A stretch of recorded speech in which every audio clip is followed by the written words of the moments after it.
तो राम राम। तो तीसरे मैच बहुत ही रोमांचक मोड में चला है और इस मैच का पगड़ा कहां पे झुकेगा पता ही नहीं चल रहा है। लेकिन इंडिया को WTC फाइनल में जाने के लिए ये मैच जीतना पड़ेगा और क्लीन स्वीप से भी बचने के लिए। तो देखो दूसरा दिन का खेल जब शुरू हुआ तो क्रीज पे थे ऋषभ पंत और शुभमन गिल और फिर दोनों ने ताबड़तोड़ अंदाज में पार्टनरशिप शुरू किया। एक तरफ कुआं तो दूसरी तरफ खाई और दोनों के दोनों ही न्यूजीलैंड के ऊपर पड़े भारी, क्योंकि जहाँ पे ऋषभ पंत टेस्ट को T20 बना के खेले तो वहाँ पे गिल भी कहाँ पे पीछे रुकने वाले थे और लग रहा था ऋषभ पंत भड़ास निकाल लेते, क्योंकि दिल्ली ने उनको रिटेन नहीं किया।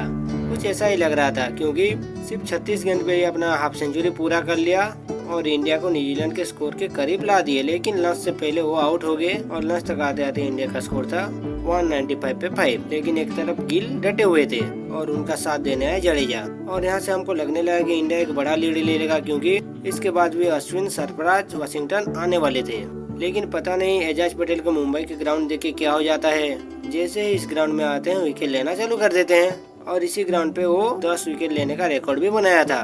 और दूसरे दिन में कुछ ऐसा हुआ और एजाज पटेल ने 90 पे ही शुभमन गिल को चलता कर दिया और फिर सरफराज का खाता ही नहीं खोलने दिया। उसके बाद तो वाशिंगटन सुंदर के कुछ अच्छे शॉट और उनके कीमती 38 रन के बदौलत इंडिया 263 तक पहुंच पाया और 28 रन का लीड भी ले पाया। तो पहले इनिंग्स की तरह दूसरे इनिंग्स में कमाल दिखाया आकाशदीप ने, जहां पे पहले ही ओवर में उन्होंने उनके कप्तान लेथम को सस्ते में ही चलता कर दिया और ऐसे ही टी तक आते आते न्यूजीलैंड 26 रन बना के विकेट खो चुका था और इंडिया से अभी भी 2 रन पीछे था। लेकिन टी के बाद वाशिंगटन ने कमाल दिखाया और दूसरे ओपनर कनवे को भी चलता कर दिया। और फिर पता नहीं रोहित भाई जडेजा भाई को इतने लेट में क्यों लाए, लेकिन जब लाए तो जडेजा ने आके न्यूजीलैंड के नाक में ही दम कर दिया और एक तरफ जडेजा थे तो दूसरी तरफ अश्विन थे और दोनों के दोनों ही आते ही न्यूजीलैंड का विकेट लेना चालू कर दिए।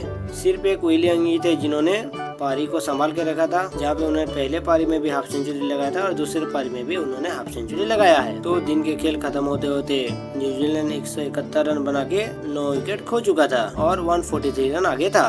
तो आए देखेंगे इंडिया कितने रन में उनको रोकेगा और न्यूजीलैंड कितने रन का टारगेट इंडिया को देगा। तो मिलते हैं नेक्स्ट। अच्छा लगे तो लाइक, शेयर एंड सब्सक्राइब कर देना।